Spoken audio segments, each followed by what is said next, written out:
يا أيها الناس اتقوا ربكم الذي خلقكم من نفس واحدة وخلق منها زوجها وبث منهما رجالا كثيرا ونساء واتقوا الله الذي تساءلون به والأرحام إن الله كان عليكم رقيبا يا أيها الذين آمنوا اتقوا الله وقولوا قولا سديدا يصلح لكم أعمالكم ويغفر لكم ذنوبكم ومن يطع الله ورسوله فقد فاز فوزا عظيما رب اشرح لي صدري ويسر لي أمري واحلل عقدة من لساني يفقهوا قولي رب أعوذ بك من همزات الشياطين وأعوذ بك رب أن يحضرون أما بعد فإن خير الحديث كتاب الله وخير الهدي هدي محمد صلى الله عليه وسلم وشر الأمور محدثاتها وكل محدثة بدعة وكل بدعة ضلالة وكل ضلالة في النار قال الله تعالى في القرآن الكريم والفرقان الحكيم أعوذ بالله السميع العليم من الشيطان الرجيم اتبعوا ما أنزل إليكم من ربكم ولا تتبعوا من دونه أولياء قليلا ما تذكرون.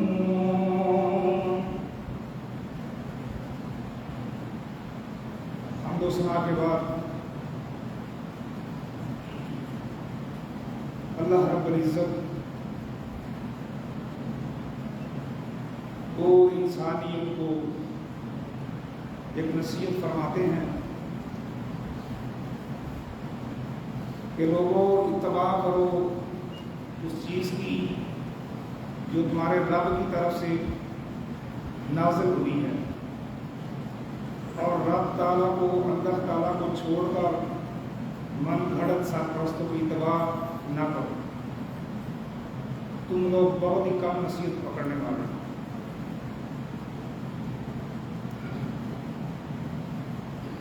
اس سے پہلے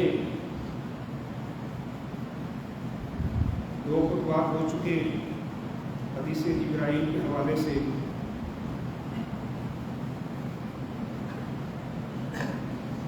ان کا تھوڑا سا حوالہ دے کر آگے چلتے ہیں تاکہ بات کو سمجھ سکیں.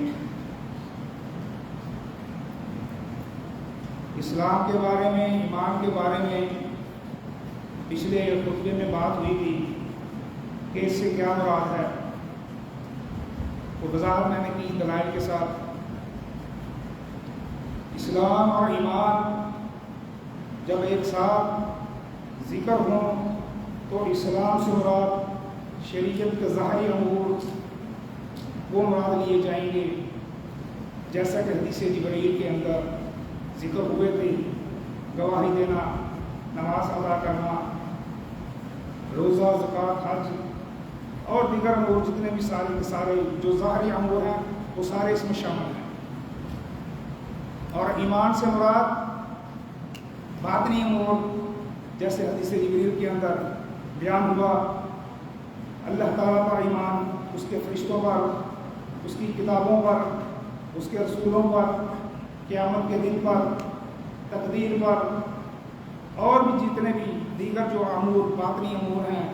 نیت کا اس میں معاملہ آ جاتا ہے، اخلاص کا معاملہ آ جاتا ہے، سارے کے سارے اس میں شامل ہیں. اور جب اسلام اور ایمان الگ الگ ذکر ہوں، الگ الگ کلموں میں ذکر ہوں تو اس سے مراد پوری شریعت ہوتی ہے. اسلام الگ ذکر ہوگا اس سے مراد پوری شریعت ہوگی. ایمان الگ ذکر ہوگا اس سے مراد بھی پوری شریعت ہی ہوگی. اسلام کی تعریف میں جو سوال جبرائیل علیہ السلام نے کیا، نبی علیہ السلام نے جواب میں فرمایا کہ لا الہ الا اللہ کی گواہی ہے. اسلام کی ڈیفینیشن میں سب سے پہلے نبی علیہ السلام نے لا الہ الا اللہ کے حوالے سے بیان فرمایا کہ تو لا الہ الا اللہ کی گواہی دے۔ آج مجھے اسی نقطے پر بات کرنی ہے کہ لا الہ الا اللہ سے کیا مراد ہے۔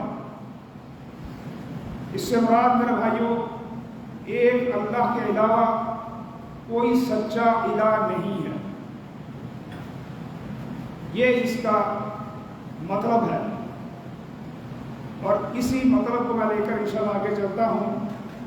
لیکن بعض حضرات نے اس کا مفہوم کیا نکالا کہ اللہ کے علاوہ کوئی الہ نہیں ہے،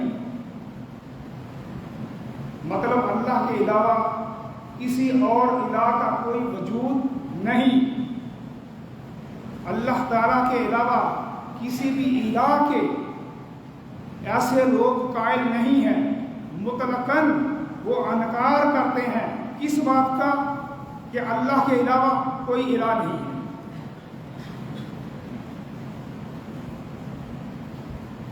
تھوڑی سی میں وضاحت کر دیتا ہوں۔ میں نے کیا ہے کہ اللہ کے علاوہ کوئی سچا الہ نہیں، سچا الہ نہیں، لیکن لوگوں نے کیا مفہوم لیا کہ اللہ کے علاوہ کوئی الہ نہیں، مطلقاً انکار کر دیا کہ اللہ کے علاوہ کوئی الہ نہیں ہے۔ دلیل کیا پیش کرتے ہیں میرے بھائی؟ ایسے لوگوں کے پاس دلیل کوئی نہیں، ایک فلسفہ پیش کرتے ہیں۔ کیا کہ اگر اللہ کے علاوہ دیگر الہوں کے وجود کو مانیں گے تو پھر ان کی حیثیت کو بھی ماننا پڑے گا، لہذا اللہ کے علاوہ دیگر جتنے بھی الہ ہیں ان کا انکار کر دو، جبکہ شریعت اس بات کا کہیں بھی اس کا کوئی انکار نہیں کیا۔ اللہ کے علاوہ جتنے بھی الہ دیگر الہ ہیں شریعت نے ان کے وجود کو مانا ہے، اقرار کیا۔ نوح علیہ السلام کی قوم لوگوں سے کیا کہہ رہے ہیں؟ لوگوں کو بعض نصیحت کرتے ہیں، اللہ نے ان کے وہ فرمان کو، ان کے جو بیان ہیں جو وہ ایک دوسرے کو کہتے ہیں، اللہ تعالیٰ نے سورہ نوح کے اندر ان کے وہ الفاظ ذکر کر دیے کہ اللہ کے علاوہ دیگر الہ موجود ہیں۔ لوگوں نے معنی مفہوم غلط لیا۔ نوح علیہ السلام کی قوم کے لوگوں نے کیا فرمایا؟ وَقَالُوا لَا تَذَرُنَّ آلِهَتَكُمْ وَلَا تَذَرُنَّ وَدًّا وَلَا سَوَاعًا وَلَا يَغُوثَ وَنَسْرًا۔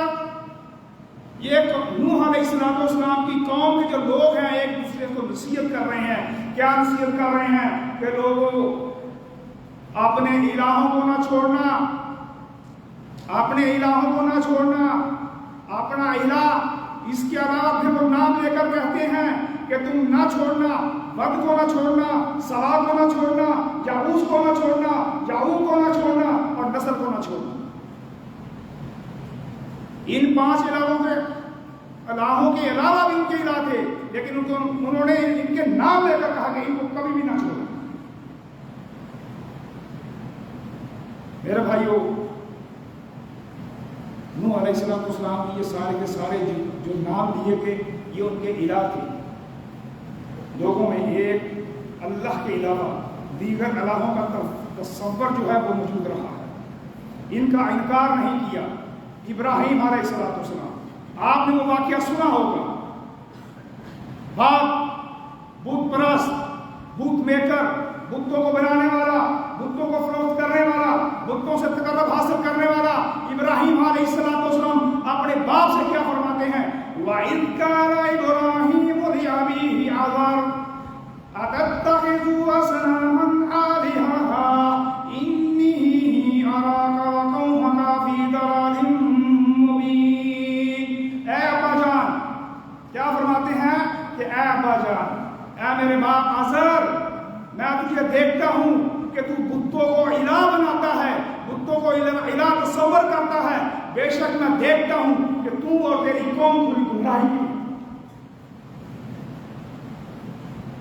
ایک سچے رب، ایک سچے الہ، اس کے علاوہ دیگر الہوں کا وجود رہا ہے اور آج بھی اس کا تصور امت کے اندر پایا جاتا ہے۔ ان الہوں کا تقرب حاصل کرنے کے لیے ان سے محبت، ان سے عقیدت کا اظہار بھی لوگ کرتے ہیں۔ وجہ اور سبب کیا ہے میرے بھائیوں؟ محبت کا جو مقام، محبت کا جو درجہ تھا اللہ کے لیے، وہ لوگوں نے کلمہ پڑھ کے بھی لوگوں نے کیا کیا؟ اس کی مخلوق کو، جھوٹے الہوں کو دے دیا۔ قیامت کا دن ہوگا میرے بھائیوں، رب تعالیٰ عیسیٰ علیہ السلام کو بلائیں گے، اپنے سامنے کھڑا کریں گے۔ کون ہے عیسیٰ علیہ السلام؟ تعارف کے محتاج نہیں ہیں، لیکن میرے بھائیوں رب تعالیٰ سوال کریں گے عیسیٰ علیہ السلام سے۔ آج جو لوگ عیسیٰ علیہ السلام کو رب کہتے ہیں، رب کا حصہ کہتے ہیں، رب کا بیٹا کہتے ہیں، میرا رب ان کے رب جو جھوٹا الہ نے بنایا ہے سامنے اپنے کھڑا کر دیں گے، سوال کریں گے، پوچھیں گے۔ کیا سوال کریں گے؟ اللہ تعالیٰ نے قرآن مجید کے اندر اس کا ذکر کیا ہے، وَإِذْ قَالَ اللَّهُ يَا عِيسَى ابْنَ مَرْيَمَ أَأَنْتَ قُلْتَ لِلنَّاسِ، اور جب میرا رب تعالیٰ فرمائے گا عیسیٰ ابن مریم علیہ السلام سے، کیا اے عیسیٰ تم نے لوگوں سے کہا تھا؟ کیا بات؟ اتخذونی و امی الہین من دون اللہ، کہ مجھے اور میری ماں کو اللہ کے علاوہ الہ بنا۔ عیسیٰ علیہ السلام کیا جواب دیں گے؟ اللہ تعالیٰ نے بہت اچھا فرما دیا، قال سبحانک ما یکون لی ان اقول ما لیس لی بحق۔ عیسیٰ علیہ السلام جواب ارشاد فرمائیں گے کہ اے میرے رب، تیری ذات پاک ہے، تو پاک ہے، یہ میرا کام نہ تھا کہ میں وہ بات کیوں کہتا جو میرے لائق نہیں، جس کا مجھے حق نہیں۔ کیا فرمائیں گے آگے جا کر عیسیٰ علیہ السلام؟ ارشاد فرمائیں گے ان کنت قلتہ فقد علمتہ، کہ اے میرے رب، اگر میں نے کوئی ایسی بات کی ہوتی تو تو جانتا۔ عیسیٰ علیہ السلام انکار کرنے کے ساتھ کہ میں وہ بات کیوں کہتا جو میرے لائق ہی نہیں، اور اگر میں نے کوئی ایسی بات کی ہوتی تو اے میرے رب تو جانتا کہ میں نے ایسی کوئی بات کی ہے۔ لوگوں میں ایک اللہ کے علاوہ دیگر الہوں کا تصور ہے، شریعت ان کے وجود کو مانتی ہے، بتوں کی شکل میں ہے، مورتوں کی شکل میں ہے، تصویروں کی شکلوں میں ہے، انسانوں کی شکل میں ان کا وجود آج بھی موجود ہے۔ ان کا انکار نہیں کیا گیا، ان کے وجود کو تسلیم کیا گیا ہے۔ فرعون کا واقعہ قرآن مجید کے اندر میرا رب نے ارشاد فرما دیا، کیا فرمایا؟ وَقَالَ فِرْعَوْنُ يَا أَيُّهَا الْمَلَأُ مَا عَلِمْتُ لَكُمْ مِنْ إِلَٰهٍ غَيْرِي۔ فرعون نے کیا کہا تھا اپنی قوم کو؟ فرعون کہتا ہے کہ اے درباریوں، جو دربار میں لوگ بیٹھے ہوئے تھے ان کو کیا کہتا ہے فرعون کہ اے درباریوں، میں تو اپنے سوا کسی کو تمہارا الہ، تمہارا معبود نہیں جانتا۔ وہ اپنے آپ کو الہ کہتا تھا، لوگوں کو اپنے لیے کیا وہ سمجھ کرتا کہ وہ لوگوں کا الہ، بلکہ اس سے بڑھ کر میرے بھائی اس کی جرأت، اس نے آگے بڑھ کر کیا کہا؟ فَقَالَ أَنَا رَبُّكُمُ الْأَعْلَىٰ، کہ میں تمہارا سب سے اعلیٰ رب ہوں، اعلیٰ الہ ہوں۔ اس نے یہ جسارت کر دی۔ میرے بھائیوں، اعتراض کرنے والوں کا اعتراض غلط ہے کہ ایک اللہ کے علاوہ الہ نہیں ہے، ایک اللہ کے علاوہ دیگر الہ ہیں، مگر ان کی حیثیت کیا ہے؟ شریعت ان کی حیثیت کو کیسے مانتی ہے کہ وہ سارے کے سارے جتنے بھی سچا الہ ایک میرا رب ہے جو کہ حقیقی الہ ہے، جس کی دلیل بھی میرے رب نے قرآن مجید کے اندر اتاری۔ سورۃ حج پڑھیے، ذَلِكَ بِأَنَّ اللَّهَ هُوَ الْحَقُّ وَأَنَّ مَا يَدْعُونَ مِن دُونِهِ هُوَ الْبَاطِلُ، کہ بے شک اللہ تعالیٰ حق ہے، اس کے علاوہ جن جنوں کو لوگ جو پوچھتے ہیں، عبادت کرتے ہیں، اپنے الہ بنا رکھے ہیں، وہ سارے کے سارے باطل ہیں۔ دوسرے مقام پر سورۃ انبیاء کے اندر رب تعالیٰ نے دوسری دلیل اتاری، کیا ارشاد فرمایا؟ وَمَا أَرْسَلْنَا مِن قَبْلِكَ مِن رُّسُلٍ إِلَّا نُوحِي إِلَيْهِ أَنَّهُ لَا إِلَٰهَ إِلَّا أَنَا فَاعْبُدُونِ۔ اللہ اکبر۔ میرے بھائیو، میرے رب نے دوسری دلیل کیا ارشاد فرمائی؟ اپنے نبی کو مخاطب کر کے فرمایا کہ تجھ سے پہلے جتنے بھی انبیاء بھیجے گئے، رسول بھیجے گئے، ان کی طرف یہی وحی نازل فرمائی کہ میرے سوا کوئی الہ نہیں، میرے سوا کوئی معبود نہیں، میرے سوا کوئی معبود برحق نہیں، میرے سوا کوئی معبود، کوئی الہ برحق نہیں۔ مطلب اللہ کے علاوہ معبود جتنے بھی ہیں سارے کے سارے باطل، جھوٹے ہیں، ایک اللہ سچا الہ ہے، وہ حق الہ ہے۔ میرے بھائی، دعا ہے اللہ تعالیٰ سے سمجھ کر عمل کی توفیق عطا فرمائے۔ اقول قولی ھذا واستغفر اللہ من کل ذنب فاستغفروہ انہ هو الغفور الرحیم۔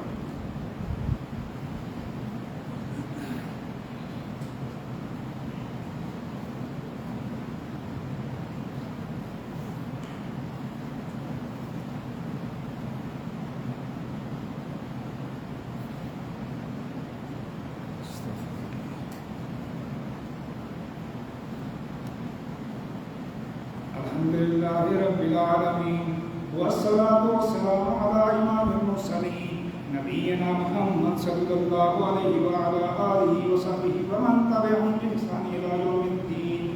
اما بعد، لا الہ الا اللہ کا مطلب اللہ کے علاوہ کوئی سچا الہ نہیں۔ الہ کس کو کہتے ہیں؟ الہ کی کیا تعریف ہے، کیا ڈیفینیشن ہے الہ کی؟ میرے بھائیو، جس کو پکارا جائے، جس کو صدا دی جائے، جس کو پکارا جائے، اسے الہ کہتے ہیں۔ عربی زبان میں جس کو پکارا جائے اسے کیا کہتے ہیں؟ اسے مدعو کہتے ہیں۔ عربی زبان میں الہ کو مدعو کہتے ہیں۔ اور مدعو کسے کہتے ہیں؟ مدعو کی ڈیفینیشن کیا ہے؟ مدعو کے اندر چند شرائط پائی جاتی ہیں۔ اگر وہ شرائط پر پورا اترے تو وہ مدعو کہلانے کا حق رکھتا ہے۔ اللہ اکبر۔ پہلی شرط کیا ہے؟ اگر کوئی مدعو کو پکارے تو وہ اس کی پکار کو سن لے، بر وقت اس کی پکار کو سن لے، اسے مدعو کہتے ہیں۔ اس کی دلیل قرآن مجید کے اندر رب تعالیٰ نے ارشاد فرمائی، کیا فرمائی؟ وَإِذَا سَأَلَكَ عِبَادِي عَنِّي فَإِنِّي قَرِيبٌ أُجِيبُ دَعْوَةَ الدَّاعِ إِذَا دَعَانِ فَلْيَسْتَجِيبُوا لِي وَلْيُؤْمِنُوا بِي لَعَلَّهُمْ يَرْشُدُونَ۔ اے نبی، میرے بندے اگر تجھ سے سوال کریں، میرے متعلقہ پوچھیں، تو انہیں بتا دو کہ میں ان کے قریب ہوں، میں ان کے قریب ہوں۔ پکارنے والا جب مجھے پکارتا ہے، پکارنے والا جب مجھے پکارتا ہے، میں اس کی پکار کو سنتا ہوں۔ خالی سنتا نہیں ہوں اور جواب بھی دیتا ہوں۔ لہذا انہیں چاہیے کہ میری بات کو مان لیا کریں۔ میرے بھائیو، مدعو کی پہلی شرط کیا ہے؟ کہ پکارنے والے کی پکار کو بر وقت سن لے۔ اللہ اکبر۔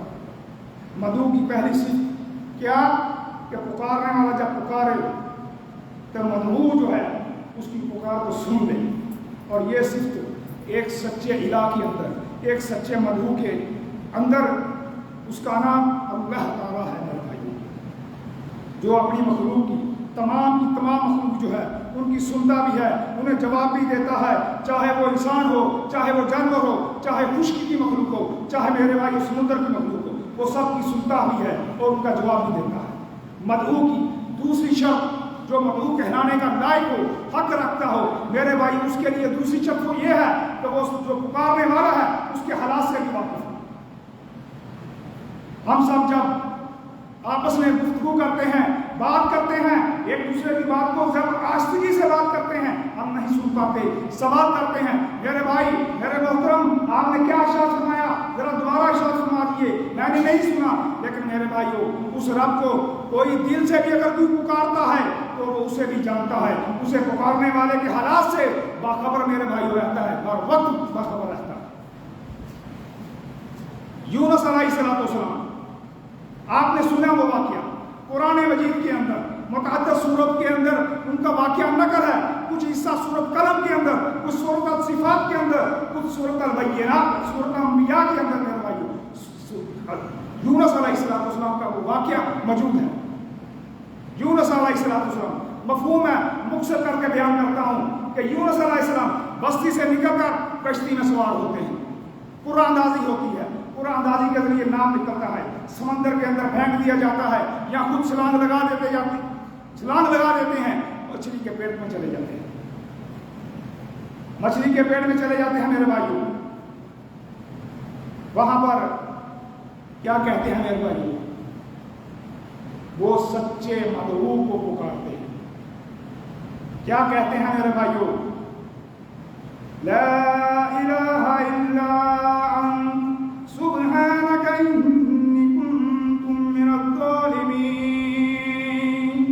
کیا مطلب ہے میرے بھائیو اس کا کہ اے اللہ اس مچھلی کے پیٹ کے اندر میں کس کیفیت میں ہوں، میرے کیا حالات ہیں، رات کا اندھیرا ہے، سمندر کا اندھیرا ہے، مچھلی کے پیٹ کا اندھیرا ہے، اندھیروں میں مجھ پر کیا گزر رہی ہے، ایک سچے الہ کے علاوہ کوئی نہیں جانتا۔ میں کیا کہنا چاہتا ہوں، ایک سچے مدعو کے علاوہ کوئی نہیں جانتا۔ بر وقت سن لے، حالات سے بھی واقف ہو، اسے مدعو کہتے ہیں۔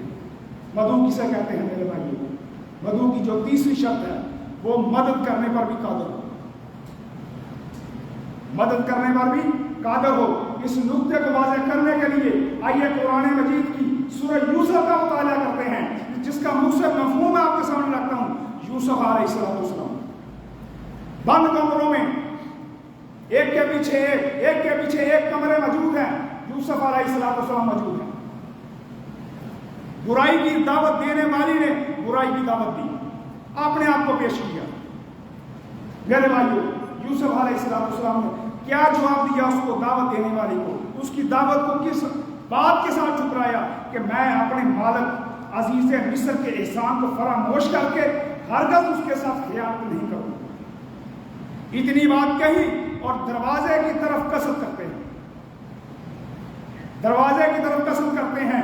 میرے بھائیو، جب بندہ اپنے رب کی اس کو دل کے اندر پکارتا ہے، وہ اپنے بندے کی دل کے اندر پکاری ہوئی بات کو بھی جانتا ہے، حالات سے بھی واقف ہوتا ہے، بر وقت سنتا بھی ہے اور بر وقت اس کی مدد بھی کرتا ہے۔ یہ ہے مدد۔ دروازے کی طرف قصد کرتے ہیں، دروازے کھلتے جاتے ہیں، یوسف علیہ السلام باہر نکل جاتے ہیں۔ آگے کا واقعہ بیان کرنے کا مقصد نہیں، مقصد صرف یہ ہے کہ مدعو اسے کہتے ہیں جو بر وقت اپنے بندے کی مدد بھی کرتا ہے۔ اللہ اکبر۔ مدعو کی جو چوتھی صفت وہ کیا ہے میرے بھائیو؟ کہ وہ بے بس نہ ہو، اسے کسی کا پریشر نہ ہو، کسی کا خوف نہ ہو، وہ بے بس نہ ہو۔ جو بے بس ہو وہ مدعو کہلانے کے لائق نہیں، اور یہ صرف ایک سچے الہ اللہ کی ہے، ایک سچے مدعو اللہ کی ہے میرے بھائی۔ وہ بے بس نہیں ہے، کسی کا محتاج نہیں ہے، اس کو کسی کی پرواہ نہیں ہے۔ اس رب کے علاوہ میرے بھائیوں، اگر یہ صفات جو میں نے بیان فرمائی ہیں، بیان کی ہیں، اگر یہ صفات کسی کے اندر ہوتی تو میرے بھائیوں یہ حق کس کا تھا؟ محمد رسول اللہ صلی اللہ علیہ وسلم۔ لیکن میرے بھائیوں یہ صفات ان کے اندر بھی نہیں۔ آئیے ایک مثال کے ساتھ اس بات کو بھی سمجھتے ہیں۔ طائف والوں کا واقعہ آپ نے سنا ہوگا۔ نبی علیہ السلام طائف والوں کے پاس جا کر اسلام کی دعوت رکھتے ہیں. کیا سلوک کیا انہوں نے؟ میرے بھائیوں، بات کو نہ ماننا الگ چیز ہے، بات کو رد کر دینا الگ چیز ہے. ان کے جرائم اس سے بھی بڑے. بچوں کو پیچھے لگایا، نبی علیہ السلام پر پتھر برسائے گئے وادی طائف کے اندر، جس میں مبارک خون سے آلودہ جو قمیض انہوں نے پہن رکھی تھی، جو جبہ انہوں نے پہن رکھا تھا، جسم سے اتنا خون بہا کہ وہ جسم کے ساتھ چپک گیا. جو جوتے پہنے ہوئے ہیں نبی علیہ السلام نے، وہ جوتے خون ٹپک ٹپک کے جوتوں کے اندر جا کے وہ پاؤں کے ساتھ چپک گئے. یہ وادی طائف والوں کا یہ قصور، یہ جرم انہوں نے کیا. نبی علیہ السلام وادی سے نکلتے ہیں، ایک باغ میں جا کر بیٹھ جاتے ہیں. تھوڑی دیر بیٹھتے ہیں، بیٹھنے کے بعد میرے بھائیوں رب تعالیٰ کے سامنے ایک التجا کرتے ہیں. جائیے تاریخ کی کتابیں، سیرت کی کتابیں پڑھیے، دیکھیے کیا نبی علیہ السلام نے کس بات کی التجا کی. اپنی بے بسی کا اظہار کیا نبی علیہ السلام. اللہ اکبر. کیا فرمایا کہ اے اللہ، میں تجھ سے ہی اپنی بے بسی کا شکوہ کرتا ہوں. تو بے بس نہیں، میں بے بس ہوں. یہ مجھے رسوا کرنا چاہتے ہیں، میں اس کا شکوہ بھی اے میرے اللہ تجھ سے کرتا ہوں. نبی علیہ السلام اپنی بے بسی اللہ کے سامنے پیش کر رہے ہیں کہ اللہ میں بے بس ہوں، تو بے بس نہیں. میرے بھائیوں، لہذا الہ کسے کہتے ہیں، مدعو کسے کہتے ہیں؟ اگر میرے بھائیوں کوئی اسے پکارنے والا جب اسے پکارے اور وہ اس کی بر وقت بات کو سن لے اور اس کے حالات سے بھی واقف ہو، مدد کرنے پر بھی قادر ہو اور وہ بے بس نہ ہو، اسے مدعو کہتے ہیں. یہ ہے میرے بھائیوں لا الہ الا اللہ کا معنی اور مفہوم کہ اللہ کے علاوہ کوئی سچا الہ نہیں ہے. اور میرے بھائیوں اس کا دوسرا حصہ وہ ہے محمد رسول اللہ صلی اللہ علیہ وسلم، کہ محمد صلی اللہ علیہ وسلم اللہ کے رسول ہیں. اس کو سمجھنے کے لیے میرے بھائیوں صلح حدیبیہ کو اگر ہم دیکھیں، صلح حدیبیہ معاہدہ جو لکھا گیا، تحریر جو لکھی گئی، بظاہر وہ ساری کی ساری جو تحریر ہے مسلمانوں کے خلاف ہے اور کافروں کے حق میں ہے. تحریر لکھی گئی، صحابہ کرام خیموں میں چلے گئے، نبی علیہ السلام اپنے خیمے میں تشریف لے.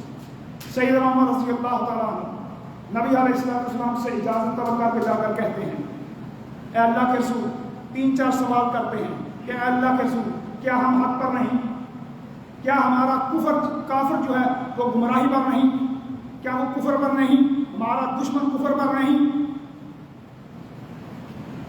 کیا ہم اگر ان کے ہاتھوں ماریں گے ہم کہاں جائیں گے؟ نبی علیہ السلام ارشاد فرماتے ہیں جنت میں. اور کیا فرماتے ہیں کہ اگر یہ ہمارے ہاتھوں ماریں گے تو ہمیں کیا فرمایا؟ یہ جہنم. میرے بھائیوں سوال اور بھی ہیں، لیکن جو بات میں بتانا چاہتا ہوں وہ یہ ہے، سیدنا عمر رضی اللہ تعالیٰ عنہ اس صلح پر ان کو سمجھ نہیں آئی. بظاہر جو شرائط ہیں مسلمانوں کے خلاف اور کافروں کے حق میں، یہ کیسی صلح ہے کہ ساری کی ساری شرائط کافر اپنی بنوا رہا ہے اور نبی علیہ السلام اس بات کو مانتے جا رہے ہیں. یہ بھی قبول ہے، یہ بھی قبول ہے، یہ بھی قبول ہے. میرے بھائیوں حضرت عمر رضی اللہ تعالیٰ عنہ سے یہ ساری گفتگو سن کر ایک جملہ نکلتا ہے. وہ کیا کہتے ہیں کہ اے اللہ کے رسول صلی اللہ علیہ وسلم، پھر یہ صلح کیسی؟ پھر یہ صلح کیسی؟ تو آپ نے کیا ارشاد فرمایا؟ اے عمر رضی اللہ تعالیٰ عنہ، جو تو سوچ رہا ہے، جو تو کہہ رہا ہے، یہ تیری سوچ ہے، یہ تیری سوچ ہے. میں محمد رسول اللہ. آپ نے کیا فرمایا کہ میں رسول اللہ ہوں. یہ ہے رسول اللہ کا مطلب، کہ جو نبی علیہ السلام نے ارشاد فرمائے، جو وہ بیان کرے، جو وہ حکم دے، وہ ہے رسول اللہ کا مطلب اللہ کی وحی، اس کو پیغام پہنچانے والے، اس پر عمل کر کے دکھانے والے، اس کا مطلب ہے رسول اللہ۔ اور یہ محمد صلی اللہ علیہ وسلم یہ اللہ کے رسول ہیں۔ ان کے ہوتے ہوئے، ان کی بات کو ہوتے ہوئے، ان کے فرمان کے ہوتے ہوئے، ان کی بیانات کے ہوتے ہوئے، ان کی حدیث کے ہوتے ہوئے کسی شخص کا کوئی اختیار نہیں کہ وہ اپنی بات کو، اپنے قول کو، اپنے فعل کو نبی علیہ السلام کے سامنے پیش کرے اور اس کو دین کا درجہ دے۔ دعا ہے اللہ سے سمجھ کر عمل کی توفیق عطا فرمائے۔ امید کرتا ہوں جس نقطے کو میں واضح کرنے آیا تھا وہ واضح ہو چکا۔ دعا ہے اللہ تعالیٰ سے سمجھ کر عمل کی توفیق عطا فرمائے۔ وقال اللہ تعالیٰ فی القرآن الکریم والفرقان الحکیم، اعوذ باللہ السمیع العلیم من الشیطان الرجیم،